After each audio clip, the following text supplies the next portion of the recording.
هقول لك امضي بس الشيك التاني. ايوه امضي بقى الشيك التاني. يلا.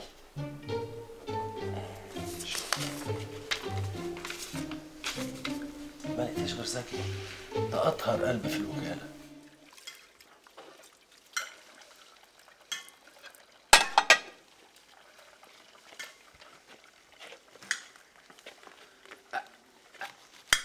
انا هطلب ايدك.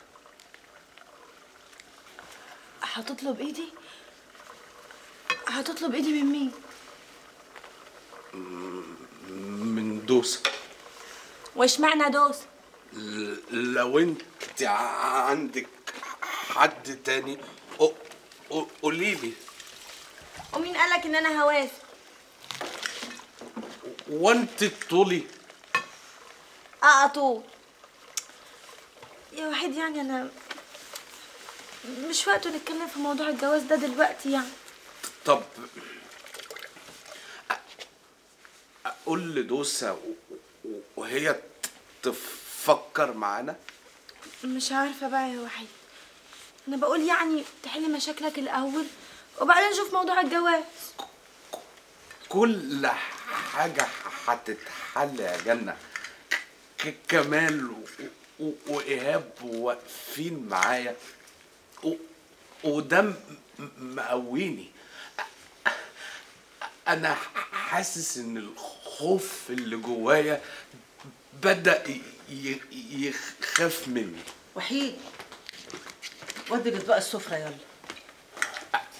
أنا عايزك في موضوع يا دوسة. انا هودي الاطباق.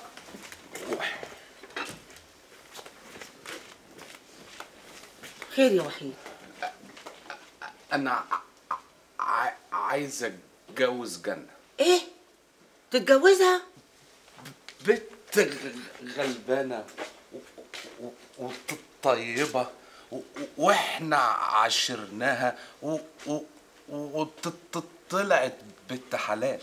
طب يا ابني الوقت مش مناسب عشان نتكلم في الموضوع ده. ليه مش مناسب؟ طب انت دلوقتي عارف الحاج سيد لو اتكلمنا معاه يا ترى بقى هيوافق ولا لا؟ ولو قلنا له هيقول ايه؟ مش فارقة. يعني ايه مش فارقة؟ طب انت سألت نفسك لو انت اتجوزتها هتعيش انت وهي فين؟ طب ده حتى حتة الأوضة اللي متوياك بيشاركك فيها حسونة. هنلاقي حل يا دوسة. طيب حاجة تاني، طب افرض بقى لا قدر الله حصل بينك وبين الحاج سيد أي مشكلة، هتاخدها وتعيش فين؟ انتي بتخوفيني يا حبيبي. أنا مش بخوفك، أنا خايفة عليك. أنا أكتر واحدة في الدنيا دي كلها بتحبك وأتمنى إنك أنت تعيش سعيد ومتهني، بس بقى يا ابني الظروف أقوى مننا. أكيد هنلاقي حل، أكيد. ممكن أدخل؟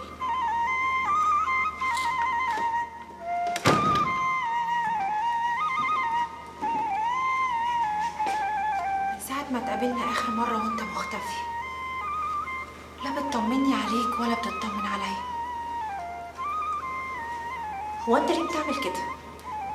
ليه دايما عايزني أزقك زق عشان تبقى جنبي؟ أنا آسف، الدنيا كانت حواليا زحمة ومش عارف أخلص من مشاكل كتير. قلت لك قبل كده لو عايزني أساعدك تخلص من مشاكلك، أنت اللي رفضت. هو أنت ليه عايز تحارب لوحدك يا كمال؟ إحنا خلاص ما بقيناش في زمن الأبطال.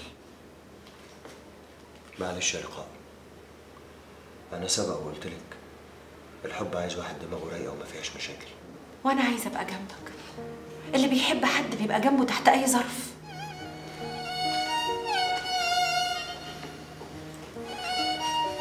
سيبك من المشاكل كلها يا كمال، ارميها ورا ظهرك. تعال نبتدي من أول وجديد، أنا وأنت وبس. صفحة بيضة ما فيهاش أي نقط سود. وحياتك عندي ما في حاجة مستاهلة. حق أمي وسنين عمرها اللي ضاعت، وحق واحد أخويا واللي بيني وبين سيد الدقاق وكل اللخبطة اللي في حياتي، أهرب وأسيب ده كله؟ سيبها يا كمال، سيب كل المشاكل ورا ظهرك. أنت مش بتهرب على فكرة. أنا متأكدة إن لو والدتك كانت عايشة كانت هتقول لك ابعد عنها، ابعد عن الناس الناس دي، ابعد عن الوباء اللي هم عايشين فيه ده. تعالى نبتدي من جديد انا وانت. كمال انت انقى منهم بكتير قوي. الحرب دي انت مش قدها ولا انت بطلها. طب والحاج جاد وشكوا فيا بعد ما ساعدني. انا خايف ما يصدقش ان علاقتنا كانت بريئه وانت على ذمته. شيله من دماغك. جد خلاص انتهى من حياتي ومش فارق معايا. ارجوك بقى يا كمال ما تدورش على حاجه، ما تبقاش سلبي.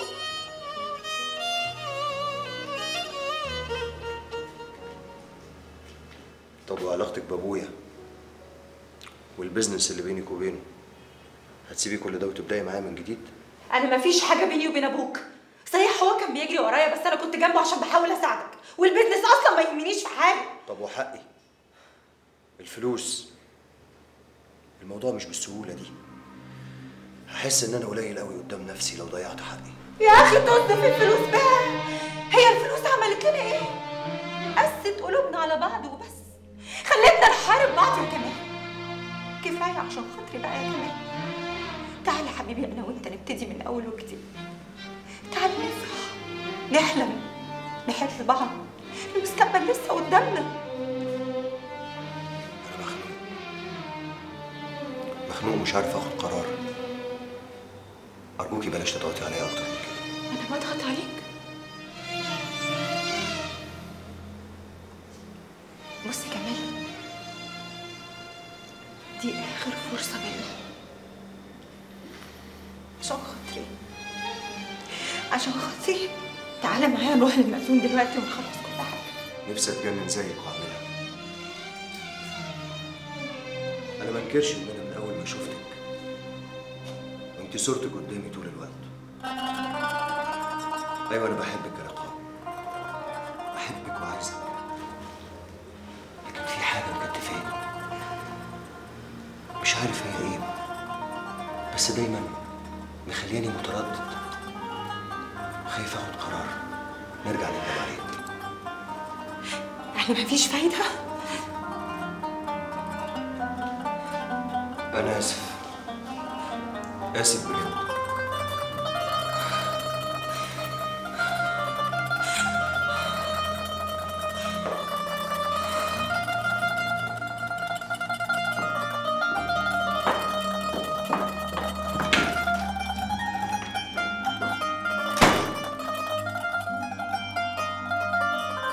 أنا مالي ما بقتش عارف آخد قرار ليه؟ أقسم بالله بحبك. يمكن أنت صح، بس بيتهيألي استنى شوية لحد ما موضوع جد ده يتنسي والدنيا تهدى. ماشي يا معلم شعبان، ماشي انا هتصرف وابعت لك زكي، بس بقول لك ايه، البضاعه تبقى عندي النهارده بكتير والله يكرمك. ماشي بالسلامه بالسلامه. ايه ده يا باشا؟ معقول تاخد بضاعة بالكمية دي وبالفلوس دي غميدي كده من غير ما تشوفها؟ وبعدين الموبايلات المضروبة دي مش سكتنا. انت مالك؟ انت مالك؟ انت بتعدل عليا ولا ايه؟ انت اتجننت؟ لا يا باشا انا ما اقصدش، انا بتكلم بس على الاسعار. يعني كان ممكن تنزل السعر عن كده، يعني تقول له الموبايلات دي مضروبة، البطاريات مغشوشة وممكن